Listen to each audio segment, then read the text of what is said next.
Hi, welcome to NDE TV. I'm Peggy Robinson. Today's guest is Laura Hoffert, and she's going to tell us about her near-death experience. Hi, Laura. Hello, thank you for having me. Um, so I was a counselor at a high school working with special needs children, and the school offered me a free flu shot.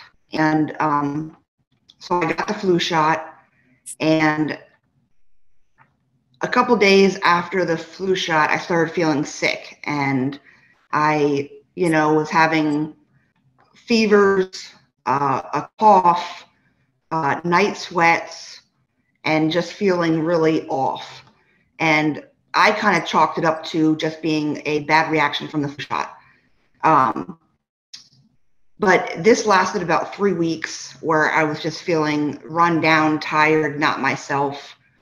So I eventually went to the doctor, and she even agreed, maybe this is just a bad reaction from the flu shot. But she was like, let me do some blood work. And so she did some blood work. And a couple of days later, she called me and she was like, I want you to go to the emergency room. And I was like, okay, and she was like, I want them to redraw your blood. So I went to the emergency room, they redrew my blood, and the doctor came in and said, do you know why you're here? And I was like, no. And they were like, they're testing you for leukemia. And I was like, what? Like, it was just crazy for me to hear that. And, he left the room. And even when he left the room, I Googled like leukemia. Like wasn't even aware of kind of what it was. So they did a test there. They said that the test was going to come back in 3 days if I definitely had leukemia. So they did send me home that night, and I waited for the results. And when the results came back, I got diagnosed with acute myeloid leukemia. And I was, 35 years old, single mom, working, and, so that was a tough diagnosis, but I also want to highlight that it was not the flu shot that gave me leukemia. All right. Because usually when I say that, people get all worked up about the vaccine. The doctors actually said it was a very good thing that I got the flu shot because my body already had so many bad cells that it was not able to fight off the flu shot. So it was actually the flu shot that I got that started everything in motion to say, hey, you have leukemia cells in your body, and, we need to get this taken care of. So maybe the flu would have done you in if you had got the flu. Yes, very true. Very true. So it was, I was admitted to the hospital the day before Thanksgiving, November 23rd, 2019. And I'll never forget, a doctor coming in, and he said, do you want to live? And I'm like, what kind of question is that? Of course I want to live, And he said, well, then we're sending you down to Philadelphia, to a leukemia specialist, to a hospital down there. So it was the day after Thanksgiving, I went down to Jean's Hospital in Philly, and I was put on a leukemia floor. So it was all leukemia patients. When I got down there, they started doing a whole bunch of tests, bone marrow biopsies, tons of blood tests. And I started to continue to get sicker and sicker. I found out that AML is actually a very fast-moving blood cancer. And so I started getting pneumonia. I ended up with double pneumonia. I was coughing up blood and just having a really hard time breathing. They had started the chemo, just a few days after I got down there. So everything was happening so quickly. I don't really think I got time to process everything that was happening because it was happening so quickly. But they started the chemo. I got the pneumonia, started coughing up blood, having a hard time breathing. They had decided, the doctors decided to put me in a medically induced coma to help my body recover and to help my breathing. So they put me on a ventilator, and they actually ended up stopping the chemo after 5 days. So with leukemia, they go through a process called 7+3, which is 7 days of one type of leukemia chemo and 3 days of another chemo drug. So they stopped mine after 5 days because they said it was killing me. I wasn't responding to it, and I was just having complication after complication. I was on the ventilator for a little over a month. And, during that time, they considered me they put a DNR on my chart. And, they called hospice in because they didn't think I was going to make it. But I had a lot of people praying for me, and, a lot of family, just visiting. And, I was fighting, and I was, trying to stay strong. So after I was on the ventilator, they wanted to transfer me to a trach to try to wean me off the ventilator to have my body start doing more of the work. So they were eventually able to transfer me from the ventilator to a trach. And they started waking me up out of the coma. I was still kind of in and out of everything. But it was January 10th of 2020 when the nurses down there, they have to turn you so that you don't get bed sores. And it was during, that time where they were in the middle of turning me, and my trach got dislodged and came out, and the one piece went actually down into my throat. So they had to quickly try to do emergency surgery at bedside to try to get me breathing again, because every time I took a breath, the air either went up into my face. So my face was swelling up with air every time I took a breath, or it was just coming right back out the hole.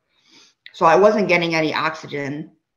And, the last thing I remember, I was awake and I knew that they were turning me. I knew what was happening then. And then I didn't know what happened, when it happened, but I remember I knew something bad was going on because there was a lot of alarms going off. The doctors came running in. There was nurses everywhere. And the last thing I remember was they were pushing on my face, and they were pushing my head way back. And now I know it was so that they could have access to my neck area. And the last thing I remember was that they were pushing on my face. And then all I remember was, everything went dark. And then, did you say you were 25 when this happened? 35. 35. Okay. It's so young. I mean, yeah. Okay. So the last thing I remember was them pushing my face, and then everything just went black. And then I remember just like this white light. And then I just appeared in the most beautiful place that I've ever seen before. It was like dark, but like had all of these beautiful colors, like blue, purple, white, green, pink, purple, and they were all glowing and like flowing together. And I remember just looking around, and I'm like this is beautiful. But the peace and the calmness that I felt is something that I've never felt before. And I loved it. And I was just like mesmerized by what I was seeing and feeling. And I remember just standing there and I was looking around. And then I remember looking down to my right, and there was my dog, who had passed earlier. And then I also saw my mom's friend's 2 bulldogs, and they were sitting there as well. And then I remember just looking back up and looking around, and then I looked down. And when I looked down, there was a hole, and there was like skulls and bones, and it was like brown and dusty. But the feeling I got, I was terrified. I was just looking down, and I mean, the feeling of that, the scariness was just indescribable, and I quickly looked back up. I didn't look down for very long, because the comparison of looking up and looking around and feeling that peaceful feeling, and the looking down and seeing just that horrible feeling, I didn't want to feel that. So I quickly looked back up, and then a man appeared in front of me that I never saw before. And he said, "Do you know Seema?" And I said, "Yes." And he said, "Tell her I'm in heaven and I love her." And I said, "Okay, I will." And then I came back. And, so that's, all I remember about that. But now Seema is she's a lady that went to our church. And we had just started a Bible study together with her. And so I quickly wanted to get in touch with Seema to tell her this message. And so we finally got in touch with her. And then she did confirm that her dad had passed away, actually on Christmas Day, 5 years earlier. But now the backstory to kind of Seema and her story is, Seema is from Iran, and her whole family is she was born, raised in Iran, and her whole family is Muslim. So she became a Christian, and she ended up coming to the United States. Her family stayed back in Iran, and they were, still practicing their religion. But Seema was always, when she talked to her father on the phone, was always talking to him about Jesus, talking to him about, just how important her relationship with Jesus was to her, and just, pouring out to him. And he wouldn't say much, because she said it was over the phone. You still have to be very careful about what you say. So he wouldn't say much, but he was having a lot of heart problems, and he actually was going to go in to have heart surgery. And Seema prayed for him over the phone the day before the heart surgery.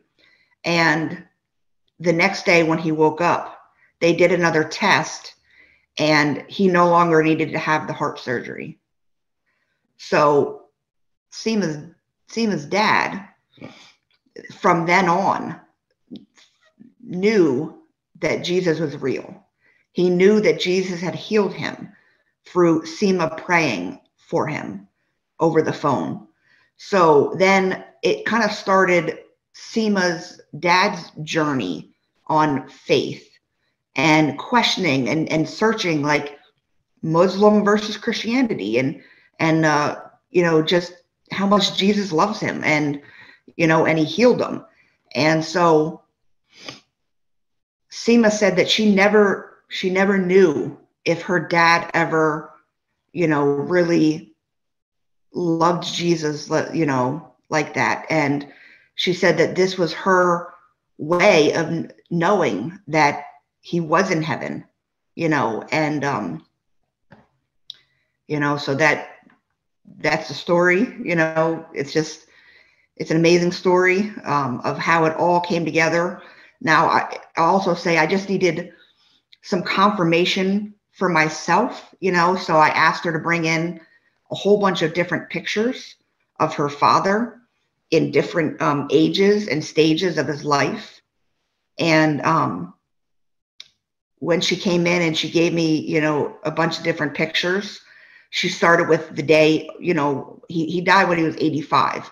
So she gave me a picture of him and he was in his 80s. I didn't recognize him. So I wasn't able to recognize him until he was in his 30s. So, so when you go to heaven, you become young again, because that was the picture that I was able to recognize. And then it was at that moment that I knew that what I saw was real, because I've never seen her dad before. But yet when I look at that picture of him, I can get that feeling back. You know what I mean? Like I know that it, whatever happened to me was real. You're right. Was that your near-death experience? You was in the darkness, you seen these lights, and then this man said, give this message, and then you were back, or what happened? Yeah. So, that's pretty much what everything that I saw was just and felt was the peacefulness, the calmness, the glowing lights, just the most beautiful place that you could ever experience, and then, he appeared in front of me and said, tell her I'm in heaven and I love her. And what a great message, that she really needed to hear. I've only had one other guest that had an experience like that, where someone said, tell someone something. And that was my third guest. It'd be 2 years ago, April, Randy Schiffler. Mm-hmm. And he was in charge of the academy, police academy here in Ohio. And and he had since left that position, was down in Florida living, but he got COVID, and he had died, and he wasn't a believer, and died. And towards the end of his experiences, he had several NDEs during that, but a man on a white porch that was making American flags said to him, I forget the girl's name now. Was it Natalie? Forget her name. Tell her that I love her. And when he come back and was starting to heal, and I told his daughters, I need a haircut appointment. And she looked around. He's going there in the drawer. I have a card for the number. When she found it, it was that girl's name. It's not coming to me right now, the name of the girl. And she says, Dad, do you realize the name on this? He's, oh, just call it. What are you talking about? And it was that girl's name. Madison. That was her name, Madison. And he says, oh, definitely get me an appointment with her. And so when he went for his appointment, he told her. And she said, that's my grandpa. And she had just moved there. Her husband's a doctor. And it was just so strange that, the heaven knows who you're going to be around, that you will know. But he didn't know her at all. Like, you knew this girl. You knew who to give the message to, but he didn't know. And she said, that's not the first time that he's left a message. Someone that was in a motorcycle accident gave her a message. The mother, a message. This girl's mother, she's been his wife, and was the same kind of thing. Let her know I love her. And he had died suddenly, and he didn't get a chance to tell his family loved him.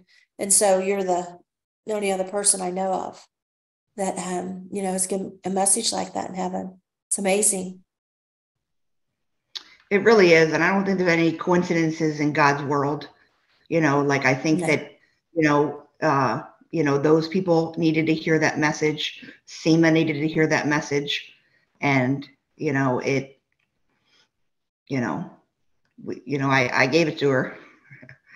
I just think it says a lot about the beauty of love, that it just, like, we can, what do I say, call it, violate the laws of nature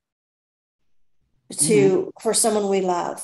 like you have this NDE, that violates the laws of nature for a spirit to tell you, knowing that you're coming back, and then you are able to give that. And just like with Randy, to me, it's like, like heaven can violate the laws of nature and break these barriers we have of speaking to the dead. Yeah. And I think that just goes to show, though, just how much God loves us, each one of us. And it's amazing, it really is. Because it seems like, it has to be permitted by God. Like it wouldn't be allowed otherwise, for that to take place. Yeah. And for him to know that I knew his daughter, like, how did he know, that I knew his daughter? I don't know. He knew it. I mean, somehow. How did he know I was going to have how did he know I was going to die that day? There's so many things that we don't know about NDEs and my own NDE, and I'm still thinking about it and trying to process it. And and I think at some level there's some things that I'm not supposed to know, and there's some things I won't find out maybe until I die, and go back to heaven. But I was given what I do know, and I was given what I did see, and I was given, the opportunity to talk to him. And that's what I'm bringing back to share with people, is what I saw, how I felt, all those other questions that I can't answer. It's not for me to answer. It's not for me to know. What happened to you medically when you returned? So I just continued to have complication after complication. I had a pulmonary embolism. When I woke up from the coma, I couldn't move anything from the neck down. So I had to go through, well, I'm still going to therapy. So almost, 2 years of physical therapy. I still have nerve damage and muscle damage in my legs. So I have to walk with a walker now for the rest of my life, and I'm only 38. So, that has been a big adjustment, having to rely on a walker to walk at such a young age. I've had to have multiple trach surgeries still to help with my breathing. I had to, relearn how to do everything. I had to, relearn how to eat, relearn how to swallow, relearn how to dress myself, bathe myself. I mean, I was in a wheelchair for an entire year before I was able to walk again. So yeah, I mean, sometimes you take things for granted, and you don't realize how precious it is to be able to do those normal things, those daily things. And, going from being able to do them every day to having to relearn it, to being able to do it now, but yet it be a struggle to do those things, has been tough. But it's also made me more thankful for those things that I can do. Is the cancer gone? So yes, and that's another thing. The cancer is in remission, and even the doctors, when I go back to see them, so you're supposed to get the 7+3 and then 6 months of maintenance chemo afterwards. And they kept testing me, and they weren't seeing any signs of leukemia. And they can't even describe that. They can't even figure out why, because I only got 5 days of chemo. I didn't even get a full treatment of chemo, and yet I'm still in remission. So the doctor at one of the appointments said, there's definitely a higher power at play here. And I was like, wow, like you never hear a doctor say that. Or, I mean, rarely do you ever hear a doctor say that, because they want to feel like they were in control of healing you.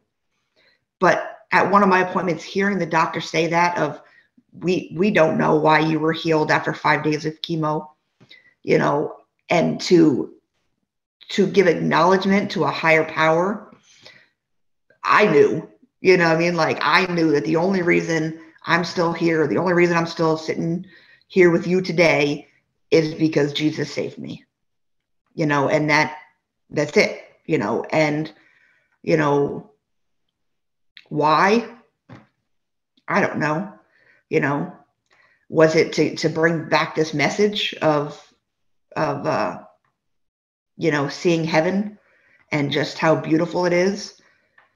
Maybe that's why, you know, to give other people hope that heaven is real and Jesus is real, and that there's a spiritual battle going on right now in the world that you know, sometimes we're able to see and sometimes we're not able to see, you know. So I know me and my family have over the years have had bad diagnoses, and then we go in to have that surgery and there's no problem here. And nobody says it's a miracle. They just don't say anything, just like there's nothing here. yeah, sometimes you just can't explain it, but yeah. And you know, I mean, you know that there was just a miracle, but you feel like, where's the news channel for that? You know, there's all this bad news going on. It feels like when these things happen, we should be able to call up this news channel and say, have me on, because I just experienced a miracle. It's a miracle. And there just isn't any. yeah. I mean, for me, I want somebody to investigate it. And the last year, what happened with my husband, I asked the hospital, I want an investigation, you know, and then, you know, got a second opinion. And so, you know, we're just, you know, being cautious and everything, that this, what happened to him doesn't appear again. And he does have a condition, but wasn't like, you know, first presented to us. And so I was like, thank you, Jesus, again. Amen. And Amen. and then you feel bad, because then so many people say, well, why did my loved one die? Or why do I have this? And, you know, there's no hope for me. And I mean, there was no hope in all of those situations, you know, with me and my family, my husband, and you just pray, and then you go on, and, you know, it's in God's hands. And then when it ends up being a miracle, you know, it just helps you go through life. Like you, I'm sure you go through life with different eyes now. Oh, absolutely. Yeah. And I think, you know, kind of what you're talking about is almost like that survivor's guilt. You know, like I almost kind of had a little bit of that, or not a little bit, a lot. And then, you know, I kind of still do a little bit. And then a piece of me wants to go back. You know what I mean? Like, you know, like I said, everything happened so quickly from the time I got diagnosed to the time that I was put in the coma was 12 days. 12 days. So in that short amount of time, I didn't have time to process anything. And I mean, yeah, from diagnosis to hospice, 12 days, that's like. yes. So, you know, and then going through the NDE and then coming back and then having to relearn how to walk and everything. And then I was just like, wow, like, you know, just having time to process this. I was like, I struggled with like, God, I experienced heaven. And then you brought me back to this. You know what I mean? Like the evil and the hate and the, you know, all that bad stuff that you were just talking about. All you do is see on the news. You know what I mean? And the like physical recovery you had, I'm sure was hard. It was very tough. So I struggled with just being a little bit angry that I was back here. You know what I mean? Like I wanted to go back to heaven. I wanted to feel that peacefulness and that calmness. We have to have patience, don't we?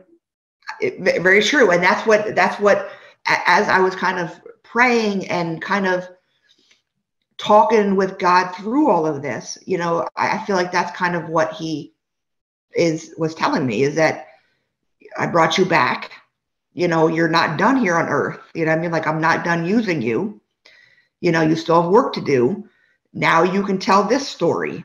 You know, I mean, you can tell what happened to you.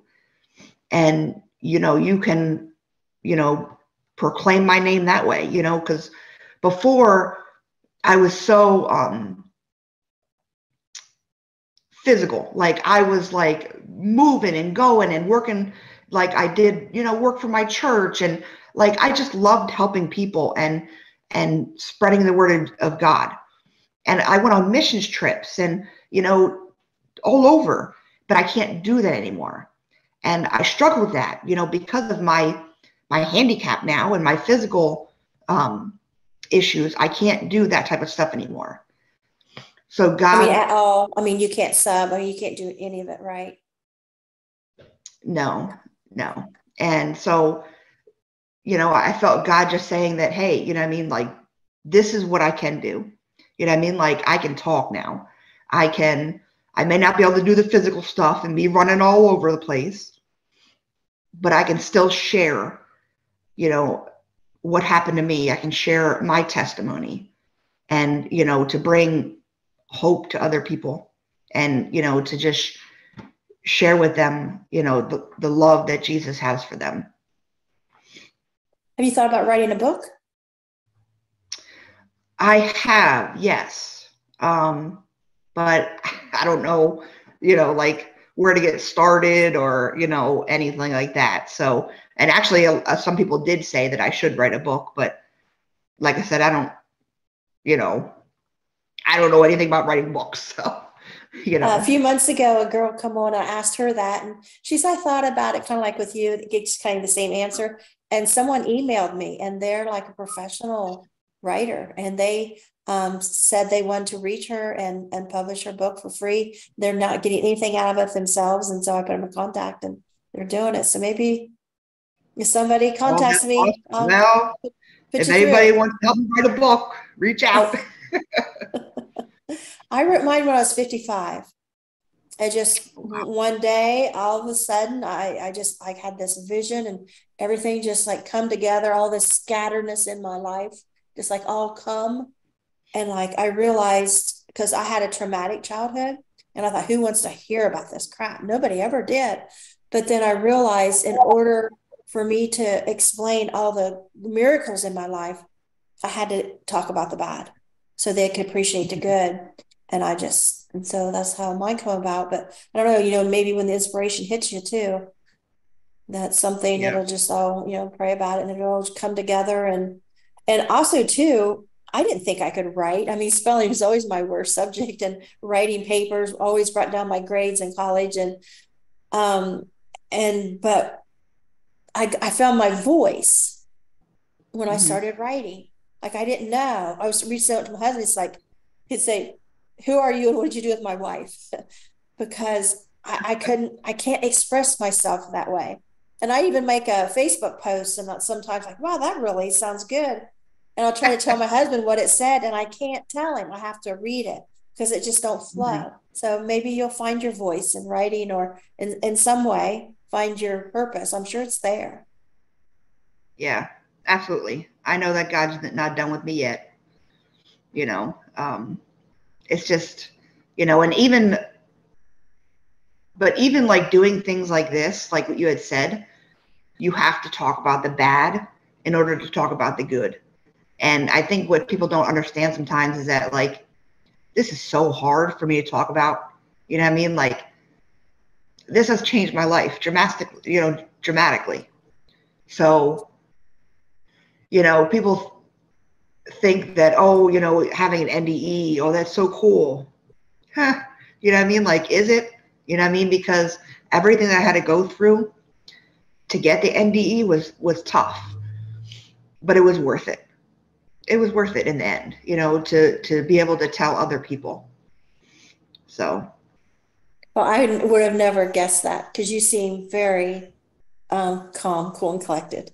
You're probably like me, one of those people that you hold it all in. You can yes, muster through. absolutely. So when did you start talking about your near-death experience, and was it difficult? And It was, yes. So I mean, when I first came out of the coma, like I said, the doctors wanted to do some neurological testing to see see if I was brain dead or not. And they started asking me all different types of questions. Who the president was, what state I was in. I answered all the questions, but I didn't care about any of that. All I wanted to do was talk about heaven. And but mind you, I had a trach in and I couldn't talk at the time. So they had this alphabet board, and it was a board and had the alphabet on it. Now, mind you, I couldn't move my hands either. So all I could do was say yes or no. So I had to spell out everything. And so I spelled out heaven. And then, I so quickly, wanted to tell people about heaven and about my experience. And so I quickly told them right when it happened. But then, I didn't talk about it then for a while. People knew that I had went to heaven and I had this experience. But it wasn't until March was it 2021? I don't know. It was whenever I did that first interview. That was the first time that with SEMA, that I went and talked about it in front of other people. Now I had met with, a pastor trying to kind of think through some things. I joined NDE groups, because I was just really searching, like, what happened? What did I see? I started reading books, to just investigate a little bit more. And then I just started talking to God, and I just started praying and just started having conversations of like, what happened? What did I see? And what are my biggest questions? What am I supposed to do with this now? Do I keep it to myself? Do I share it with others? I didn't know. But so for a while, I didn't talk about it as much, but then I was having a conversation with God, and he kind of placed it on my heart that not everybody gets a chance to see heaven. Like, that was a privilege for me to be able to, and that was a privilege that God gave me, to let me experience heaven for that short little time. And how selfish of me would it be to not share it with others? So that's when I decided, that I'll start sharing it, even though it's, like I said, it's very tough for me to speak out. It's, because I have to talk about the bad in order to talk about, my experience in heaven. We don't come back professional speakers and famous authors. We're ordinary people given this, and we may not have the vocabulary. We may not be able to wrap our minds around it. We might not have anybody that we can talk to or believe us, or we might be born in a time where even nobody's heard of near-death experience yet. So it's not like we are just given this and everything's set there for us to tell it and share it. Yes, very true. I mean, some people do. Some people wake up and write a best-selling book and it becomes a movie, good for you, but the rest of it is not so easy. No, we're just trying to cope with telling our spouse, our parents, our best friend. That's hard enough. And that might take years. Some people take 20 years before they can say a word, because they just, it's so personal. It's so embedded. And to share it, but it feels like to me, like the more we share, the more I don't know. I feel like we get rewarded the more we Mhm. share, the easier it comes, the more insight it comes, the more we can connect with. I call it the land of all knowing. Like, I mean, you was in a dark place. You seen this beautiful, these lights, and you felt the peace and comfort and everything. And then you saw someone, give you a message, and that's amazing. Everyone's is different. And my thing, you said something a while ago, made me think. My thing, that I realized, okay, I've got to start sharing is I pictured myself so clearly when I die the next time for good. And I'm standing there in front of God. I pictured God saying, why didn't you tell anybody? Mm. Getting the look, you know? Yep. And I pictured my face being like, I thought they'd call me a liar. I thought they'd call me crazy. And he would be like, I gave you your life back. You got to raise your kids. You didn't tell anybody, like you were ashamed, you know what I mean? I'm like, I could not face God. Like I could not, Yeah. I thought, I cannot, I've got to talk. And people, the chips are going to fall where they may. People are going to talk about me however they want, but I will not face God in shame that I didn't tell. And it's interesting that you say that, because so I did the TV interview that was aired on TV. I did one other podcast before you. So you're kind of only my second person that I've really talked to about this. And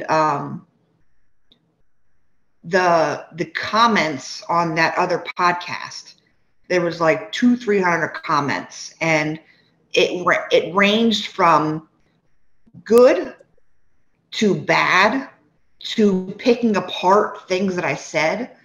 And I had a conversation with someone, and they were like, how do you feel about that? How do you feel? And I was like, you know what?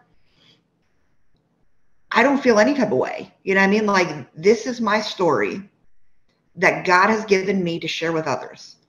If they don't believe it, that's on them. All I'm doing is planting seeds. And, if they want to pick apart what I said, they want to pick apart, my story and what I saw, that's on them.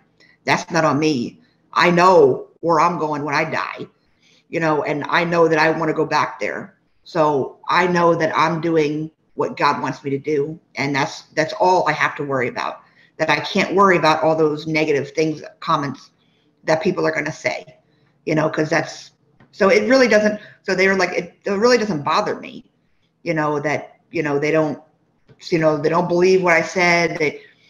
It's not for me to convince them. It's for my job, tell them my story, and then let God do the rest of the work in their heart. Because what have you got to gain? You haven't wrote a book you're trying to sell. You're not offering services. You're not claiming you're a healer. You're not whatever, you're not trying to financially gain anything. You're just, I mean, and those that No. are, nothing against them. I mean, I want my book to be a bestseller. I owed my publisher $3 the last royalty check I got, So sure, if you write a book, you put this work into it. This is your heart and soul. Of course you want it to do well. And for Mm-hmm. some, it might be about the money. For me, I want people to see what God did and Yeah. brought and bring attention to others' NDEs and see what God did. Because like your leukemia was gone. That's huge. Yeah. Yeah, it is. And if anything, I've lost so much more through going through this. You know what I mean? Like, so people want to pick apart the heaven thing, but they don't see everything that I lost in order to have that experience. You know what I mean? Like, my life will never be the same. I always say pre-leukemia, post-leukemia. I mean, like, there's so much that I was able to do pre-leukemia than to where I'm at now, so. Yeah. And I'll admit it. NDE or have the twins that I lost when I had my NDE. I want my twins. Somebody else had the NDE, Yeah. you know? Cherish your children, I begged and begged to come back because I wanted to raise my boys. And I Yeah. got to come back and raise my boys.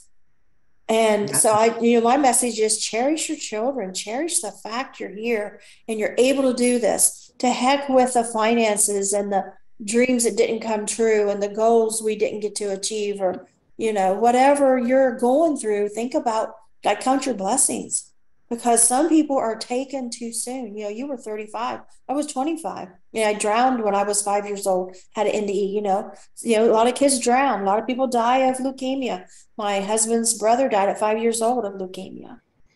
And, Hmm. I watched his parents suffer so much. And I held his mom's hand, as she was in hospice and dying, and letting her know through my near death experience brought her so much peace. It's not this bad thing. Honey, do you know where you're going? Yeah. What I've told you over the years and you weren't sure about me. Is she just weird? Is she lying? She come to know the last year of her life, I was telling the truth. She said, your story never changes.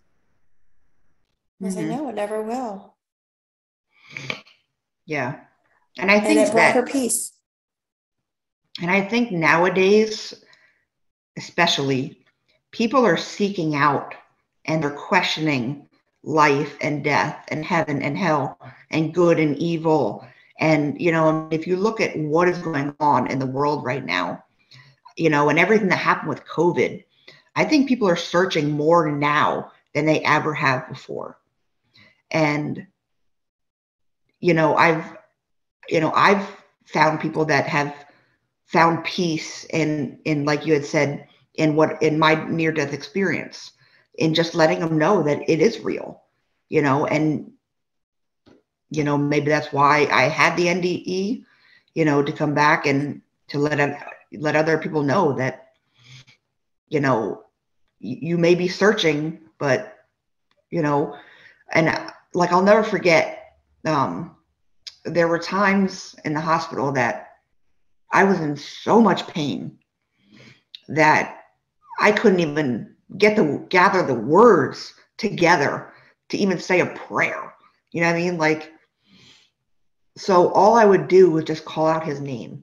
All I would say was, because like I said, I couldn't even gather my words together. All I would say was Jesus, Jesus. And the amount of peace and comfort, and like, he was there with me, in that hospital bed, in that surgery, like, whenever I called on him, I felt his presence, so it's just like, to hear people say he's not real, you know what I mean? Like, all you have to do is say his name and he is there.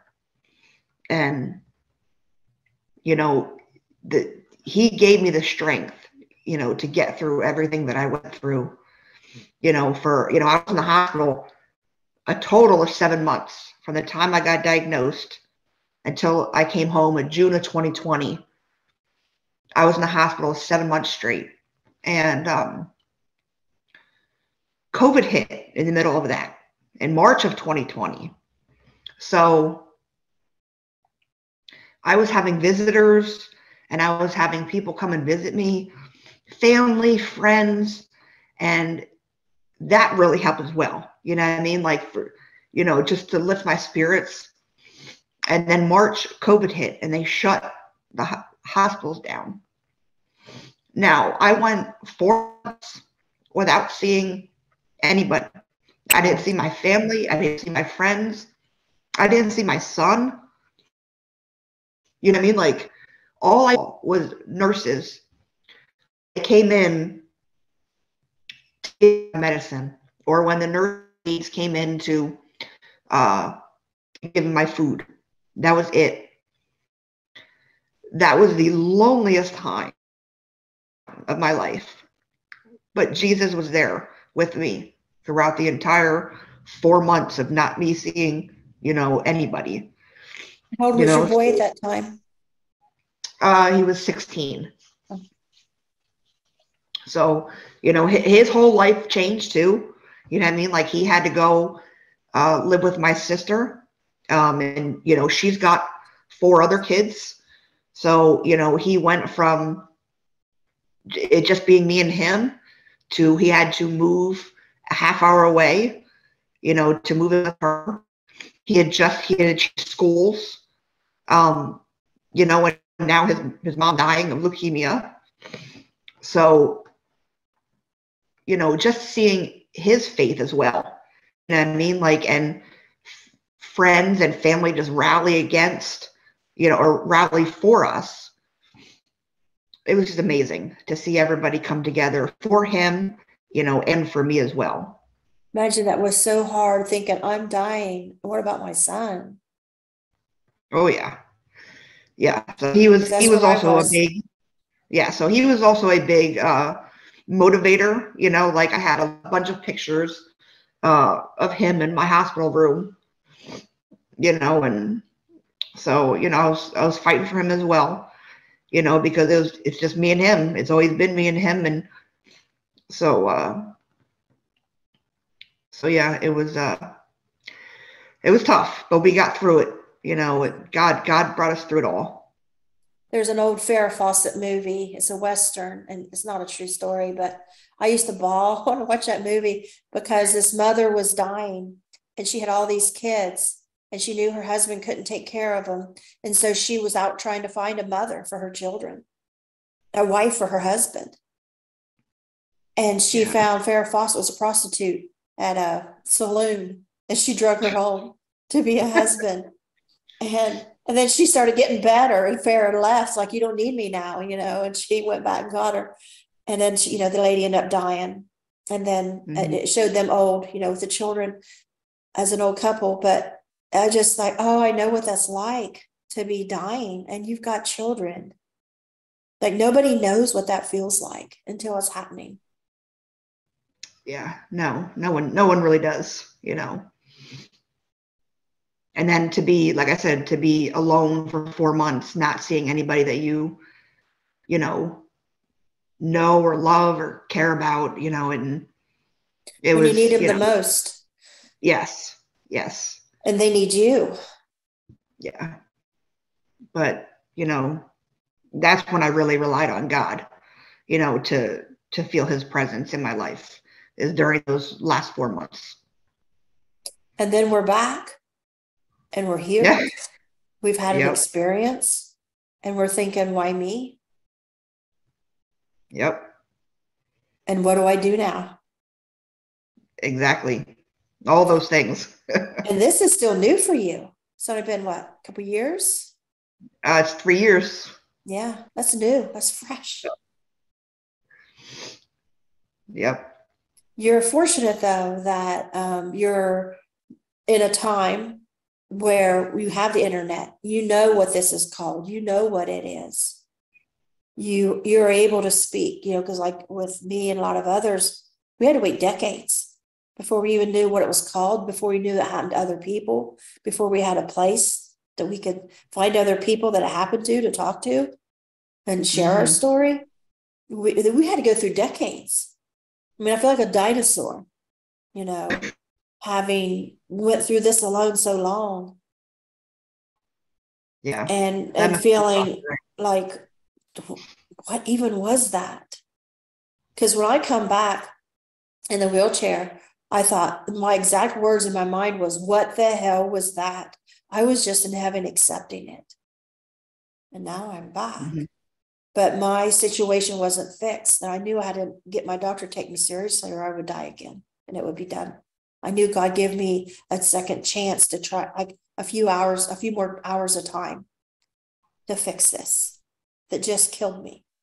And it was the biggest tool of pregnancy they ever saw. They didn't discover it till the next morning.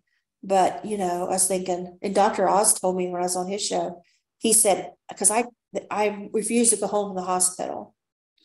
And so they admitted me. He says, nothing's wrong with you, but make you feel better, because they couldn't see what was wrong. And so all night, I didn't have any more NDEs, but I kept coming back. And I said, God, I know you can't keep bringing me back. Just keep me alive till morning. You made my doctor come in. And that's what happened. And, he found out what was going on and did surgery. But Dr. Oz said, every time you passed out, you died. Because I thought I kept passing out. Every time you passed out, you died.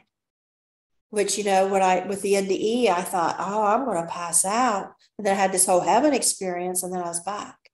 And I'd pass out a lot in my life because of irritable bowel. This is a big deal to pass out. You don't have anything like that happen. You don't dream. But this time something happened that I knew I was dead. I was trying to accept it.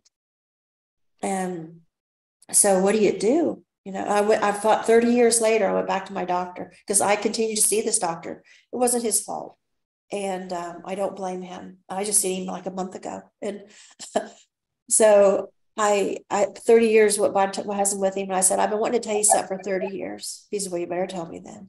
And I told him, I said, the reason I refused to leave the hospital that night, I couldn't tell you, but I told him a little bit about the heaven experience. He says, I believe you. And the nurse says, oh, he does too. He says, he's all my years of practice. I couldn't believe exactly what you're telling me. But, you know, 30 years ago, I couldn't have told him, and I'm sure he wouldn't believe me either. You know, I was afraid they put me in the psych ward. But there's a lot of people still today that are afraid to tell about their NDE. And I thought, gosh, if I had an NDE today, I would be like on a podcast in the afternoon, right? Talking. But it's strange because a year ago, I got real sick and I passed out, hit the floor, and had a tiny little OBE. And there was these people having this party. I couldn't really see them, but I could hear them because I could hear how close, like they were real tight together, male voices and female voices. And it was just all so happy and excited. Like we social distancing before COVID, you know, but they were just, I could tell it's all like squished. And I thought, I want to go there. Like one woman's talking to me, like, I want to know what she's saying. But then I could hear my husband in the background, baby, baby. And I knew, like, curiosity killed a cat. If you keep listening to her and go to that party, like you had a choice, or I need to listen to him if I want to go back. So of course I listened to him, but it was just, it couldn't last. My husband said my eyes was fluttering. I was on the floor, and he says he was shaking. He couldn't get me back for just a few seconds. So it was just a tiny little thing, but I was embarrassed to tell my friends on Facebook, my NDE friends, because I knew what they would think, and they did. Like, oh, 2 NDEs ain't enough. You want more attention, is how I felt they were responding to me. And like, yep. Here I am again, and I can't speak about it. And that's not an NDE. It was the slightest little OBE. But, you know, no matter what we have, these experiences, they don't have to be all long, huge, and elaborate and dead 2 hours, you know, like what you had, what I had, and like other people have, like just to be just a few seconds. And it changes our life. It really does. It's life-changing. Well, I pray that you get an answer of what you're supposed to do, or if somebody wants to contact me and offer you something with your book or help you get that out, because that is fascinating. I'll put a link to, you sent me a link from the girl, what's her name? Yes. Seema. Yeah. Seema. So I sent you the link for the first interview I ever did. And it involves Seema as well. So she's able to give a little bit of her background and just her perspective on seeing her dad and the message. And so that link is in there if anybody wants to watch that as well. Now, was that on the TV show that you mentioned? Yes. Okay. Yeah. Right. The link is the Today's News and Biblical Views, I think it was called. How did they find out about your story? So it's actually a local program. I don't know like how far it reaches, but one of my a cousin of mine knew that I had the NDE and said that I should reach out to this pastor that does this this TV show. Okay. And I should share my, everything that happened with me on the show. So she encouraged me to reach out, and that was, that was tough, you know what I mean? Like, and, but I did it. I reached out to the pastor, we met up and talked, and he said, we would love to have you on the show. And then we got Seema to come on to give her perspective on things. And then, she shows the pictures that she showed me in the hospital. She shows all the pictures she showed me. And then, I tell which one which one of her father I saw, the younger one. So I'll hook you up with Randy, the guy I was telling you about, that he came back with a message for the beautician. Yeah. Because you two are unique in that you come back with a message for somebody. And he's such a sweet guy. And yeah, it'd be great to talk to someone else that has experienced this, you know. I could see you guys being on the same shows together or something, because he hadn't spoken anywhere until he was on mine. And I had just heard him on this little tiny radio program, and I contacted him. I had just started my show 2 years ago, and he was like, say, my third guest. And but now he's all over the place. You know, he's on TV programs and stuff, and he's wrote a book. And so I think you guys would be able to benefit each other, getting your stories out together. Yeah, that would be yeah, that'd be interesting to talk to someone else. I haven't really like I'm Facebook group friends with people in the NDE groups, and I haven't personally talked to anybody that has had an actual NDE. I kind of just listen to their experience, you know what I mean? Like I haven't been brave enough to kind of share mine with them yet, you know. So yeah, that'd be interesting to talk to him. And it's been interesting hearing a little bit about yours as well, you know. So thank you for sharing, you know, as well. I'll send you a link to his interview I did with him. Just forgive me because I was new and didn't know what I was doing.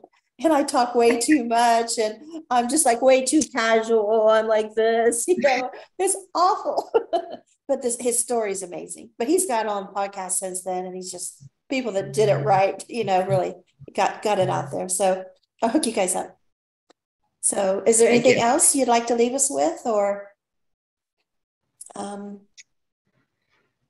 no, I think we're good. Okay. All right. We covered a lot. We did cover a lot. Okay. Well, I'll be in touch with you. All right. And I'll send this out to you later today. All right. Sounds good. Thank you so much. Okay. All right. Bye-bye.